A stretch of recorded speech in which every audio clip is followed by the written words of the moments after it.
मालिकेच्या आजच्या भागामध्ये आपल्याला पाहायला मिळतं की इकडे कमळीच्या मागे सरोज आलेली असते आणि आता कमळी आणि सरोज बोलत असतात. कमळी म्हणत असते, आई खरंच माझ्या बाचं नाव मला सांगणं एवढं गरजेचं आहे का?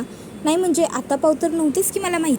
त्याबरोबर सरोज म्हणते, वही कमळे, आता तुला हे समजणं गरजेचं आहे आणि त्याचबरोबर तुझ्या बाचं नाव कळल्यानंतर तुला मी हे एवढे दिवस का नव्हतं सांगत हे बी सांगणार आहे. त्यावर कमळी म्हणते, अगं आहे पण तुला जर त्रास होणार असेल तर काय उपयोग ह्या समजा गोष्टींचा. त्यावर सरोज म्हणते, नाही कमळे, तुला कळायला हवं सत्य आणि आता मी तुला ते समजा सांगणार आहे. आज देवळात सगळं कळेल तुला. तर दुसऱ्या बाजूला आता इकडे लगेचच जी कामिनी असते ती कमळीच्या गावाला जायला निघालेली असते. तर अनिका म्हणत असते, काय सांगू ग्रानी तुला, तिकडे त्या गावछापचे कसले हाल चालू आहेत, ते लोक सगळे तिला कसे घालून पाडून बोलत आहेत. त्यावर रागिनी म्हणते, अगं अनिका बाळा, असं दुसऱ्यांच्या दुःखावरती हसू नये. त्यावर अनिका म्हणते, ओ माय गॉड मॉम, तू कधीपासून एवढी दयाळू वगैरे झालीस गं. त्यावर आता आपल्या मुलीच्या तोंडून मराठी ऐकून इकडे आता जरा रागिणीला आनंद होतो. तर दुसऱ्या बाजूला आता लगेचच कामिनी म्हणते, बरं माझं काम आहे महत्त्वाचं, मी जरा बाहेर जाऊन येते. त्यावर आता अनिका म्हणते, व्हॉट बाहेर जाऊन येते ग्रानी, कुठे निघालीस तू. त्याबरोबर रागिणीसुद्धा म्हणते, हो ना, नाहीतर काय, कुठे चालली आहेस तू आई. नाही आज काय सगळे बाहेरच जात आहेत का. अनिका, अगं ती म्हातारी आणि तुझे डॅडसुद्धा बाहेर गेलेत आणि आता आई तूसुद्धा बाहेर चालली आहेस. त्यावर मग लगेचच कामिनी विचारते, ते दोघं कुठे गेलेत, अन्नपूर्णा आणि राजन. त्यावरती सांगते की अगं मला तर काही तसं सांगून नाही गेलेले, पण त्या कमळीच्या गावी जाणार आहेत असं म्हणत होते. त्यावर मग हे ऐकून लगेचच आता कामिनी विचार करते की नाही मी पोहोचायच्या आधी काहीही झालं तरी ही लोकं गावी पोहोचता कामा नये. मग ती लगेचच आता रागिणीला एक प्लॅन सांगते आणि म्हणते, असंच्या असं करायचं. त्याबरोबर रागिणी म्हणते, अगं पण हे सगळं मी का करू. त्यावर कामिनी म्हणते, मला फार प्रश्न विचारू नकोस, मी जे सांगते, जितकं सांगते, जसं सांगते तेवढंच फक्त कर, बाकी काहीही बोलू नकोस, कळलं का. तर दुसऱ्या बाजूला इकडे ऋषी हा बंड्याचा फोन लागत नाही आहे, मग मी कमळीशी कसं बोलू हा विचार करत असतो. आता इतक्यात तिकडे मग त्याची आई नयनतारा येते. नयनताराला बघून ऋषी लगेच निघून चाललेला असतो. नयनतारा ऋषीला थांबवते आणि म्हणते, ऋषी थांब, मला बोलायचं आहे तुझ्याशी. आणि मग ती त्याला बसवते आणि म्हणते, मला माहिती आहे तू अजूनही काल घडलेल्या गोष्टीचाच विचार करत असणार आहेस, पण ऋषी हे बघ, मी माझ्या मतावरती ठाम आहे. काहीही झालं तरी मी तुला त्या मुलीबरोबर राहू नाही देणार आहे, त्यामुळे तू तिचा विचार करणंच सोडून दे. तू उगाचच्या उगाच तिचा विचार करून उगाच स्वतःला त्रास करून घेतोयस. बेटा आपला एवढा मोठा बिझनेस आहे, त्यामध्ये लक्ष दे. त्याबरोबर ऋषी म्हणत असतो, हे बघ मॉम, जसं तू तुझ्या निर्णयावरती ठाम आहेस तसंच मी तुला आधीच सांगितलेलं आहे की मी सुद्धा माझ्या निर्णयावरती ठाम आहे आणि माझा निर्णय हाच आहे की मी कमळीला विसरणार नाही आहे. आई म्हणते, अरे पण आपला बिझनेस. इतक्यात तिकडे रोहित येतो आणि म्हणतो, मी आहे नाही, मी सांभाळतो आहे ना बिझनेस. नाही म्हणजे ऋषी लक्ष देत नाही आहे तर मी लक्ष देतो आहेच की. त्याबरोबर ऋषी म्हणतो, तू आम्हा दोघांमध्ये पडू नकोस आणि तिकडनं निघून जातो. त्याबरोबर मग रोहित लगेचच म्हणतो, मी आहे म्हणून बिझनेस सुरू आहे, नाहीतर बिझनेसचं काय झालं असतं काय ठाऊक. त्याबरोबर इकडे मनातल्या मनात आता नयनतारा म्हणत असते की बापरे, ऋषी किती आहारी गेला आहे त्या कमळीच्या. मी एवढं समजवत असूनही ऋषीला माझं काहीही ऐकून घ्यायचं नाही आहे. त्या कमळीसाठी ऋषी मला तर विसरणार नाही ना. तर दुसऱ्या बाजूला अन्नपूर्णा म्हणत असते की मला ना कमळीची खूप काळजी वाटते. मी तर ना आता कमळीला भेटल्यावर तिला आपल्याबरोबर मुंबईला चल असंच म्हणणार आहे. त्यावर राजन म्हणतो, हो म्हण आई, आणि जर ती ऐकली नाही ना तर चांगले 2 धपाटे दे तिला. त्यावर मग लगेचच अन्नपूर्णा म्हणते, हो नाही तर काय, स्वतःची शिक्षणाची सुद्धा काळजी उरली नाही आहे का आता त्या मुलीला. मी काय म्हणते, आपण एक काम करूया, आपण त्या दोघी मायलेकींना मुंबईला घेऊन जाऊया, कमळीलासुद्धा आणि तिच्या आईलासुद्धा. राजन, अरे राहतील की त्या दोघी आपल्याकडे. त्यावर राजन म्हणतो, ठीक आहे आई, तुला वाटेल तसं कर. त्याबरोबर आता कामिनीने रागिणीला कॉल केलेला असतो आणि कामिनी विचारते, काय गं, मी सांगितलेलं काम केलंस का.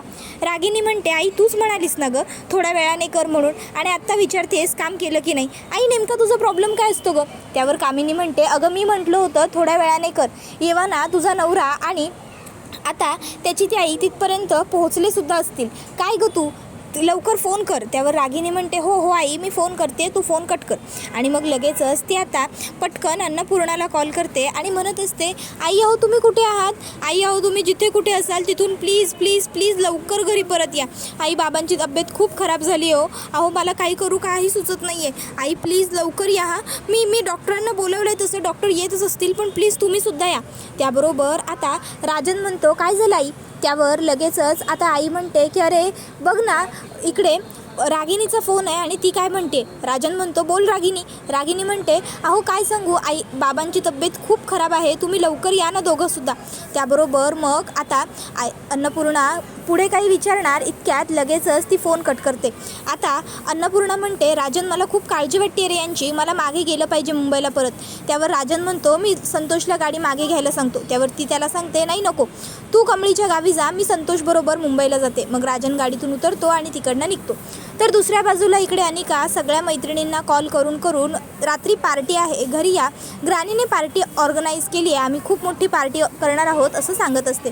तर दुसऱ्या बाजूला इकडे मंदिरामध्ये भजन सुरू असतं, सगळेच जण भजनाचा आनंद लुटत असतात, सगळं छान सुरळीत सुरू असतं. तर इकडे आता कमळी आणि सरोजसुद्धा बसलेली असते. आता दुसऱ्या बाजूला इकडे राजन हा कमळीच्या गावी येत असतो, तो प्रवासात असतो. तर इकडे रागिनीला आता तिच्या माणसांकडून कळतं की कमळी आणि सरोज ह्या दोघीजणी मंदिरात गेलेल्या आहेत. आता तिला माणूस तिचा म्हणतो की तुम्ही तिकडेच त्यांचा गेम वाजवू शकता. कामिनी म्हणते आता मी कुठे गेम करायचा हे तू शिकवणार का मला, तुझ्याकडनं शिकायची गरज आहे का मला. त्याबरोबर मग तो गप्प बसतो. तर दुसऱ्या बाजूला इकडे भजनाचा कार्यक्रम सुरू असतानाच सरोज आता देवयाईकडे मागणं मागते.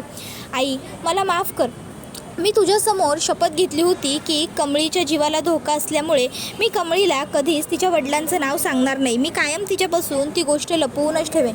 पण आई आज मला माफ कर, तुझ्यासमोर घेतलेली शपथ मला इथे तुझ्यासमोरच मोडावी लागणार आहे, कारण आता मला कमळीला सर्व सत्य सांगावं लागणार आहे. माफ कर मला आई, माफ कर. तर दुसऱ्या बाजूला राजन रस्त्याने चाललेला असतो. तर डॉक्टर इकडे आता अन्नपूर्णाला सांगतात काळजी करण्यासारखं काहीही नाही आहे, मी आता त्यांना सलाईन लावली होती आणि आता काढलीसुद्धा आहे, थोड्या वेळाने तुम्ही त्यांना काहीतरी खायला द्या. त्याबरोबर दुसऱ्या बाजूला आता कमळी सरोजला म्हणते आई मी आहे मागच्या बाजूला, आणि मग ती मंदिराच्या बाहेर येऊन मागच्या बाजूला जाते.